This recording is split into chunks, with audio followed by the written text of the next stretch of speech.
Come on, Mona Lisa, we're coming through the door. Watch your back. Mona Lisa, open the damn door. We're going to pull you in right now. We know you're in there. Open the door. Come on, open the door. We got to walk through. Now!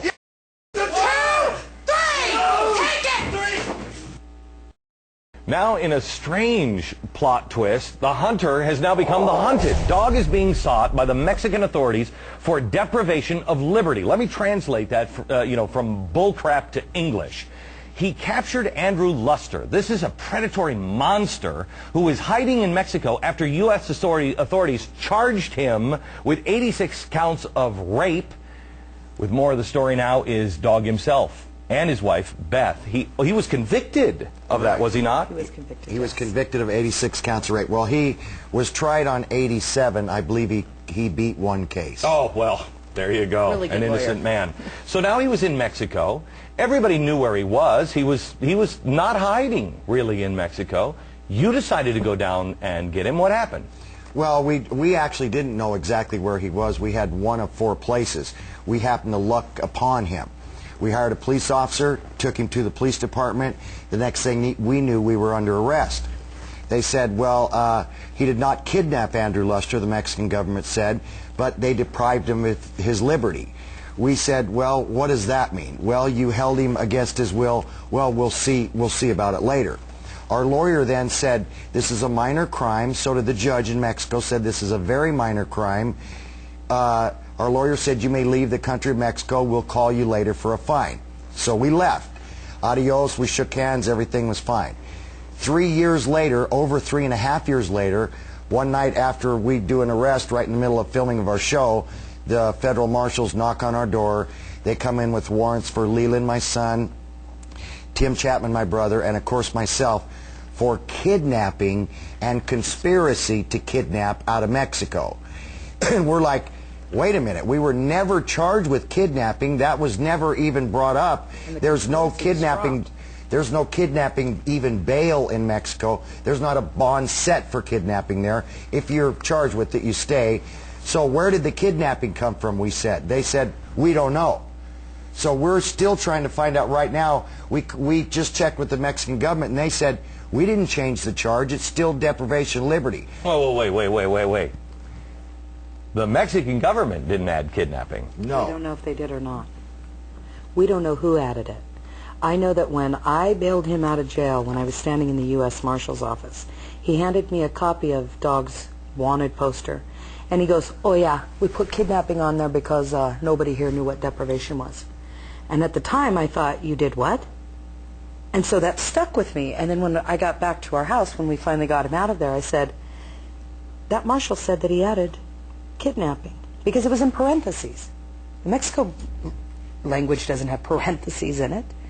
So we're trying to find out when the paperwork came over from Mexico, did someone add the words kidnapping? Okay. Because I think that a judge who is offered up paperwork and it says, hey, this guy kidnapped and he conspired. Sure. Hey, we need a warrant to no-knock. It's gone from $130 in bail to how much? To $500,000. Okay.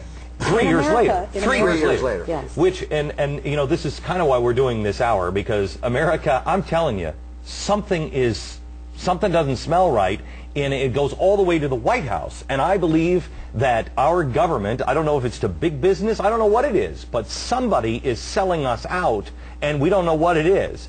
You guys, I know you're in the middle of all of this legally. Right. Can you give me any theories that you think might have happened? Can you tell me, there's a theory out there that you were offered up in exchange for somebody else. We've heard that too, for 12 different drug lords. Right, and that the theory really comes from, we were holding these drug lords. Right. Mexico wanted them back.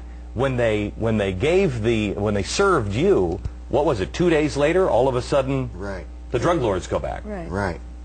Well, what would Mexico want with us, though? I can't even speak Spanish.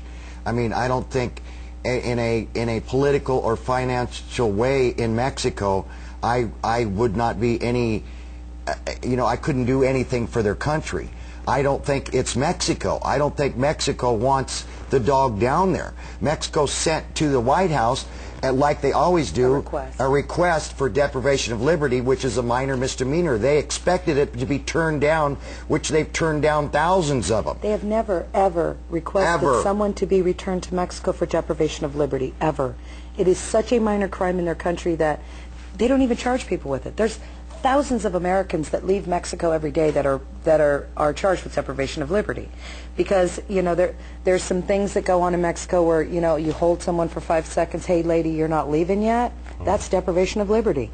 So there is no dual illegality, which is the second thing that it must be for there to be an extradition. Because here in America, I'm not depriving you of your liberty, and I'm not falsely imprisoning you if you're a wanted fugitive. And he was more than a wanted fugitive, Glenn, because he had been convicted in absentia, so that made him an escaped prisoner from the California Penal Institute. In other words, it has to be illegal in Mexico and illegal in America for what we did. Would it have been illegal for us to grab Andrew Luster with a policeman's help? No.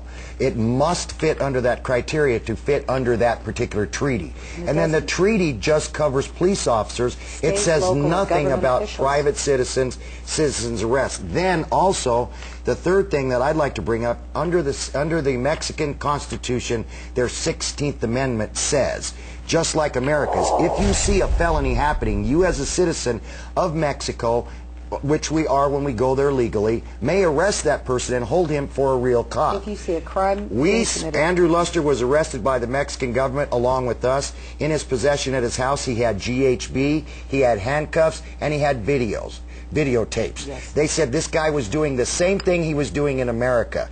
Now that meant that under their Constitution, we did nothing but a citizen's arrest. So this doesn't make sense. So again, let me come back, because I got news for you, dog. I think you are wanted in Mexico. You're wanted by the people in jail. I don't think you last a day in jail. Do you in Mexico? So. No, I don't.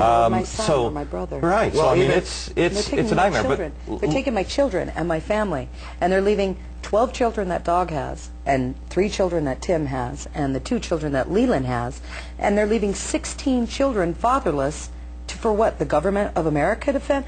The other thing is that we, the taxpayers, are paying for this extradition proceeding. Why are we using America's money to prosecute 3 Americans on behalf of Mexico? Okay, we're going to continue this, and I want to get your thoughts on why you think this is possibly happening, and then I want to talk to you because, what is it, 12 children, just too many children. Okay. We'll be back in just a second with Dog and Bounty Hunter. Something causes that, Glenn. I know, I've heard that, but wait a minute.